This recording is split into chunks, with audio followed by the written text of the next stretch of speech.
ছাত্রলীগকে যদি আবারও পুনরায় দমন করতে হয় সেটা আমরা সর্বোচ্চ প্রস্তুতি নিয়ে তাদেরকে দমন করব। গত রেল অবরোধ আমরা প্রত্যাখ্যান করে অথবা স্থগিত করে বৈঠকে গিয়েছিলাম, সেই বিষয়টা আর আমরা ঘটাবো না। আন্দোলন চলমান থাকবে।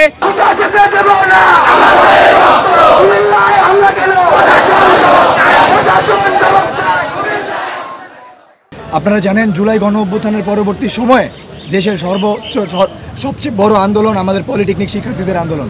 এই আন্দোলনে আমরা জানতাম আমাদের দেশের এবং আমাদের দেশের সর্বসাধারণ আস্থা সেনাবাহিনীর উপর ছিল, এখনও আছে। কিন্তু কোন তৃতীয় পক্ষ আমাদের সেনা ভাইদের উস্কে দিচ্ছে, আমাদের ভাইদের উপর গুলি চালিয়েছে, সেই গুলির সুষ্ঠু প্রমাণ সহ আমাদের কাছে আছে।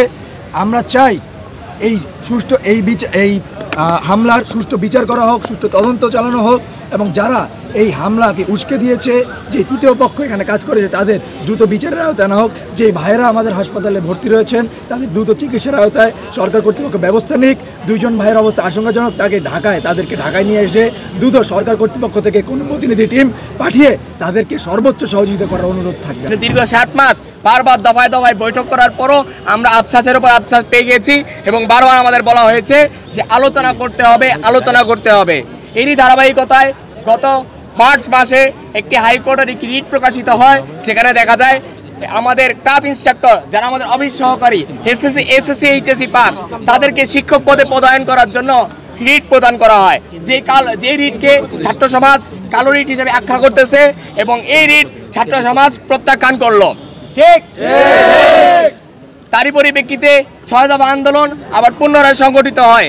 আমরা গত রমজান মাসে 23-24 তারিখ আমাদের কারিগরি শিক্ষা অধিদপ্তরে 2 দফায় বৈঠক করি, কিন্তু বারবার আমাদের বলা হয় তারা কার্যক্রম গ্রহণ করবে, মামলার ব্যাপারে আইনি পদক্ষেপ গ্রহণ করবে, কিন্তু কোনো ধরনের পদক্ষেপ আমরা দেখছি না।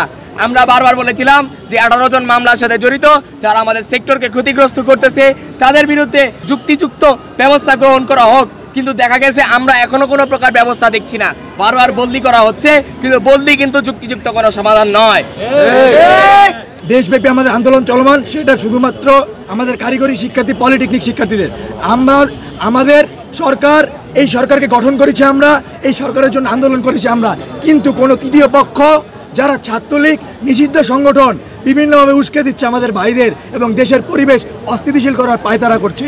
আমরা বলে দিতে চাই এই ছাত্রলীগ আমাদের শুধু 6 দফা নয়, ছাত্রলীগকে যদি আবারও পুনরায় দমন করতে হয় সেটা আমরা সর্বোচ্চ প্রস্তুতি নিয়ে তাদেরকে দমন করব। আমাদের দাবি দীর্ঘ 8 মাস ধরেই বলা হয়েছে, মেনে নেওয়া হয়েছে। আমরা এই পর্যন্ত একটি সংস্থার কমিশনও গঠন করতে দেখিনি সরকারকে। আমরা চাই সরকারের উচ্চপদস্থ যে সকল কর্মকর্তাবৃন্দ রয়েছে তারা দ্রুত এই বিষয়ে দৃষ্টি আকর্ষণ দেখ এবং দ্রুত কোনো সমাধানের পথে আসুক। সমাধানের পথে যদি আসে আমরাও সমাধানের পথে আসবো। আমরা সরকার পক্ষকে অবশ্যই সহযোগিতা করতে চাই। এই সরকার আমাদের বিপ্লবীদের সরকার, আমাদের দাবি যৌক্তিকভাবে বাস্তবায়ন করার জন্য এবং দ্রুত থেকে দ্রুত সম্ভব বাস্তবায়ন করার জন্য আমরা সরকারের সাথে যদি বৈঠকের সুযোগ হয়, সেই বৈঠক যদি যুক্তিযুক্ত হয়, তাহলে সেই ক্ষেত্রে আমরা চিন্তা করব যে বৈঠক করা যায় কিনা। কিন্তু আমাদের আন্দোলন কোনোভাবে বন্ধ থাকবে না। যেরকম আমরা সরকার পক্ষের প্রতি সম্মান রেখে গত রেল অবরোধ আমরা প্রত্যাখ্যান করে অথবা স্থগিত করে বৈঠকে গিয়েছিলাম, সেই বিষয়টা আর আমরা ঘটাবো না। আন্দোলন চলমান থাকবে। আন্দোলনের পাশাপাশি যদি বৈঠকের প্রস্তাব দেওয়া হয়, বৈঠক চাওয়া হয় যে কিভাবে কাজ করা যায়, সেই সুযোগ ছাত্র সমাজ অবশ্যই দিবে।